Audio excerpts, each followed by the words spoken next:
Gospodin s vama. I s duhom tvojim. Čitanje Svetog Evanđelja po Luki. Slava tebi, Gospodine. Kad se po Mojsijevu zakonu navršiše dani njihova čišćenja, ponješe roditelji Isusa u Jeruzalem da ga prikažu Gospodinu, kao što piše u zakonu Gospodnjem: svako muško prvorođenče neka se posveti Gospodinu. I da prenesu žrtvu, kako je rečeno u istom zakonu Gospodnjem, 2 grlice ili 2 golubića. Živio tada u Jeruzalemu čovjek po imenu Šimun. Taj čovjek, pravedan i bogobojazan, iščekivaše utjehu Izraelovu i Duh Sveti bijaše na njemu. Objavio mu Duh Sveti da neće vidjeti smrti dok ne vidi pomazanika Gospodnjega. Ponukan od duha dođe u hram. I kad roditelji unješe dijete Isusa da obave što njemu propisuje zakon, primi ga on u naručje, blagoslovi Boga i reče: sad otpuštaš slugu svojega Gospodaru po riječi svojoj u miru. Da vidješe oči moje spasenje tvoje, koje si pripravio pred licem svih naroda, svjetlost na prosvjetljenje naroda i slavu puka svoga izraelskoga. Otac njegov i majka divili se što se to o njemu govori.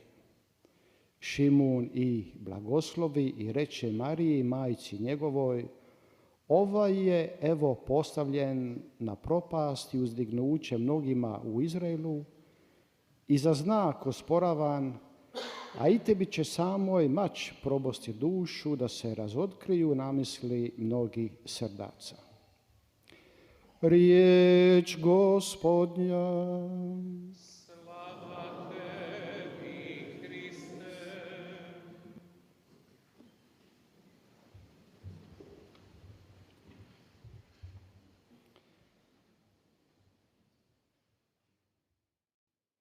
Draga braćo i sestre, dragi vjernici, 사랑하는 형제자매 여러분, 사랑하는 교형자매 여러분,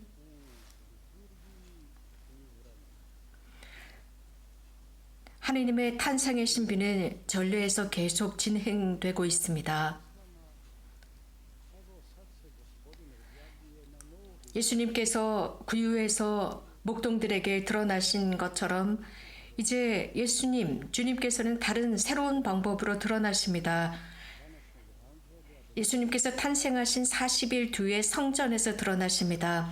오늘 복음에서 전하고 있는 사건은 정확하게 예수님께서 태어나신 뒤 40일 만에 일어난 사건입니다. 그래서 모세의 율법대로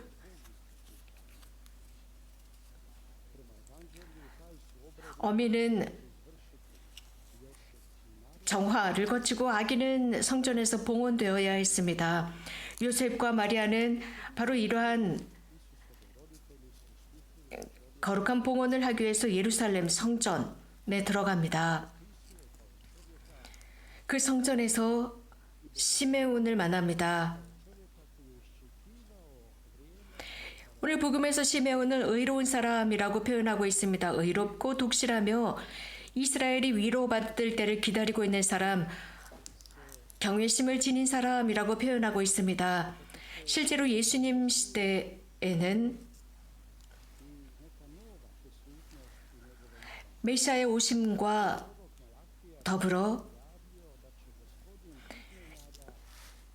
성전에 새로운 현존이 있을 것이라고 고대해 왔습니다. 이것을 말라기야 예언자가 언급하고 있습니다. 주님께서 당신의 성전에 갑작스럽게 들어갈 것이다 라고 했습니다. 예수님께서 성전에서 봉헌되는 이 순간은 바로 말라기야의 예언이 완성되는 순간이었습니다. 그 고대 기대가 완성되는 순간이었습니다. 새로운 현존이었습니다. 하나님께서는 성전에서 뿐만 아니라 우리 세상에 그분께서 이렇게 새로운 방법으로 드러나셨습니다. 그분의 드러나신 현존은 가장 먼저 늙은 시메온에게 드러났습니다. 시메온은 성전에서 공식적인 사제는 아니었습니다. 하지만 그는 겸손한 사람이었고 순수한 사람으로서 성실하게 메시아를 기다려온 아주 거룩한 사람이었습니다. 주님께서는 성령을 보내셔서 이미 그가 그리스도를 뵙기 전에는 죽지 않을 것이라는 것을 알려주셨습니다. 이 의롭게 사는 시메온은 바로 이 예수님께서 성전에서 봉헌되시는 순간 이 간단한 에피소드에서만 드러나고 있지만 그렇다고 해서 이 시메온이 아무 의미 없는 성서의 인물은 아닙니다. 그에게 많은 것을 배울 수 있습니다. 의롭고 성실하며 독실하고 이스라엘이 위로를 받을 때를 기다리는 사람이었고 율법을 충실히 지켰고 그가 기다리고 있었던 그 위로를 고대했습니다. 하나님께서 자신의 백성을 구하러 오실 때를 기다리고 있었습니다. 우리가 복음에서 들은 바와 같이 시메온은 성령께 순종하는 사람이었습니다. 이미 그에게 알려주신 대로 곧 그리스도를 뵙기 전에는 죽지 않으리라는 그 말씀에 순종했습니다. 이러한 늙은 사람, 하지만 큰 희망을 가지고 메시아를 기다리고 또 기다리는 사람, 성령께 순종하는 사람, 성령께서 그 때에 성전에 시메온이 들어갈 수 있도록 했습니다. 그래서 그 큰 기쁨과 영광을 얻게 되었습니다. 즉 자신의 메시아를 품에 안을 수 있는 영광을 얻을 수 있었습니다. 성령께서 그를 그 순간에 성전으로 인도했습니다.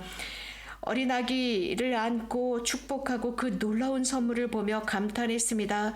시메온은 이렇게 말하고 있습니다. 이제야 말씀하신 대로 당신 종을 평화로이 떠나게 해주셨습니다.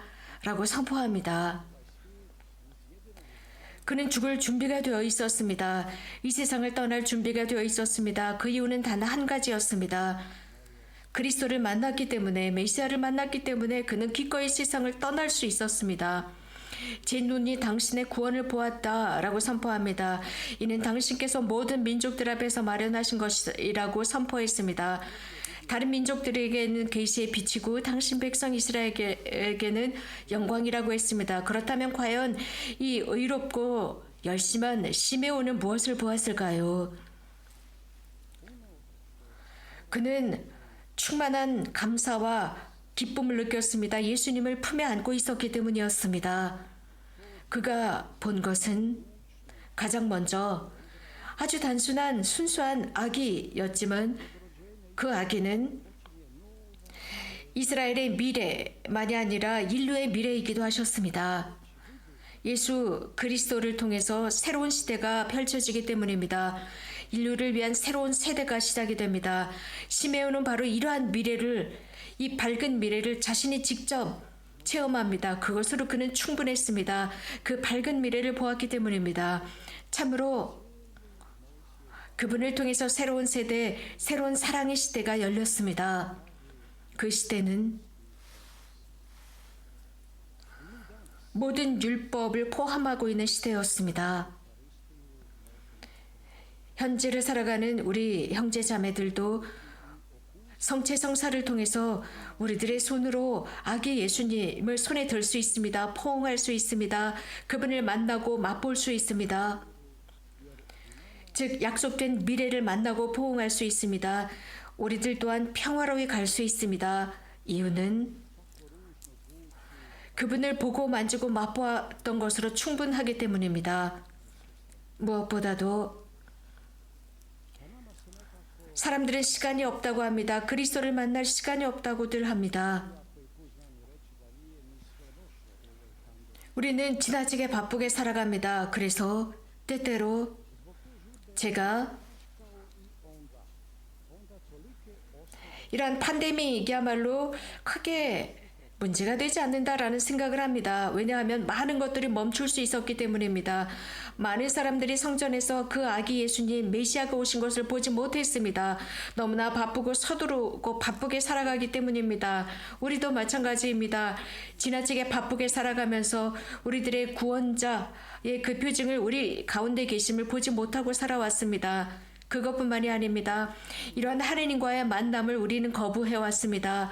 이러한 만남을 거부한다면 우리는 예수님께서 우리들에게 전해주시는 복음의 근본 뿌리를 배척하는 것입니다. 지나치게 빨리 달려왔습니다. 지나치게 바쁘게 살아왔습니다.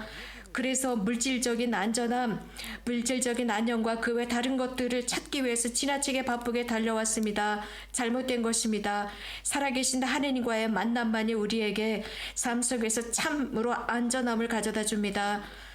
살아계신 하느님을 만날 때 참 기쁨을 만납니다.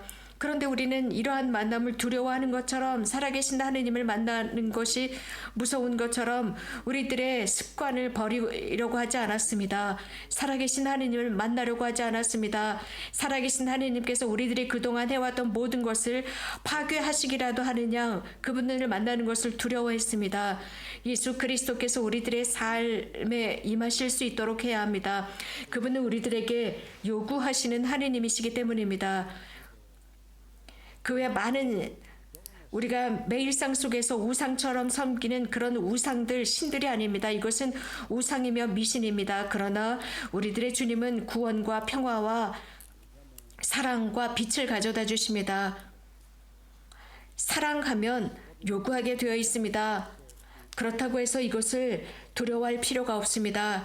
주님이신 하느님께서는 이 성탄 8부 축일 기간 내내 이러한 두려움으로부터 우리들을 자유롭게 하십니다. 눈을 크게 뜨고 감탄하는 모습으로 감사드립시다. 주님께서 우리들의 삶 안에 개입하신 것에 대해 감사하고 감탄합시다. 아멘. 예수 그리스도를 찬미합시다.